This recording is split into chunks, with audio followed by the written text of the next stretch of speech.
नमस्कार, मैं रजनी आर्य। आप देख रहे हैं आवाज जनादेश। पूरे प्रदेश में विभिन्न ट्रेड यूनियनों द्वारा 2 दिवसीय हड़ताल की जा रही है। इसी के चलते विभिन्न ट्रेड यूनियन आने सीटू के बैनर तले हमीरपुर के गांधी चौक में धरना प्रदर्शन किया। यह धरना प्रदर्शन भोटा चौक से शुरू होकर गांधी चौक तक रैली के रूप में निकाला गया, जिसमें केंद्र व प्रदेश सरकार की जन विरोधी नीतियों को लेकर नारेबाजी भी की गई। धरना प्रदर्शन में भारी संख्या में मनरेगा मजदूरों ने बढ़ चढ़कर भाग लिया और केंद्र सरकार की जन विरोधी नीतियों के खिलाफ एकजुट होकर लामबंद हो गए। सीटू राष्ट्रीय सचिव कश्मीर ठाकुर ने कहा कि आज 10 केंद्रीय ट्रेड यूनियनों और फेडरेशन बैंक, पोस्टल, LIC आदि ने केंद्र व प्रदेश की भाजपा सरकार के खिलाफ एकजुट होकर धरना प्रदर्शन दिया है। आज 10 केंद्रीय ट्रेड यूनियनों और जो फेडरेशंस हैं, LIC, बैंक, पोस्टल, कोयला, इन तमाम फेडरेशनों की तरफ से संयुक्त रूप से हड़ताल है 28-29 को। देश की जो सरकार है उसकी नीतियों के खिलाफ।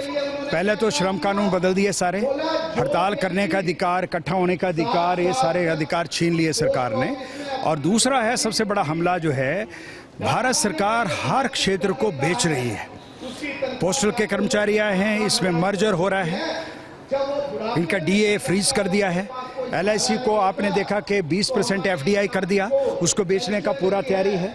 बैंकों का पूरा निजीकरण का सरकार ने खाका तैयार कर दिया है। आपका रेलवे का पूरा, पहली बार रेलवे कई सालों के बाद हड़ताल पर गया है और प्रदर्शन वगैरह सारे कर रहे हैं। रेलवे का हड़ताल पर जाने का मतलब कि रेल को सरकार बेच रही है। इसलिए जो है आज पूरे देश में कोयला खदानों को, बंदरगाहों को, हवाई अड्डों को, एयर इंडिया तक को बेच दिया सरकार ने। ये सरकार कंगाल हो चुकी है। ये देश का कर्मचारी जो है इस सरकार की नीति के खिलाफ, जो पहला मजदूरों कर्मचारियों पर हमला है उसके लेबर लॉ बदलने का, दूसरा लेबर लॉ बदलकर फिर पूरे देश को बेचने का जो खाका तैयार कर दिया सरकार ने, इसको लेकर जो है हम लोग हड़ताल कर रहे हैं। दूसरा सबसे बड़ा हमला है ग्रामीण क्षेत्रों में। मनरेगा का मजदूर जो है उसका बजट जो है 25% कम कर दिया। आपका रेत बजरी के रेट बढ़ गए, मजदूरी कम हो गया और इसलिए जो है ग्रामीण क्षेत्रों में मजदूरों को रोजगार मिल रहे। इसलिए आप देख रहे हैं हजारों की संख्या में महिलाएं आज आई हैं भाजपा के नेताओं के रोकने के बावजूद। भाजपा के जो नीचे छुटभैया नेता हैं उनके रोकने के बावजूद आज हजारों की संख्या में तपती धूप में लोग आए हैं।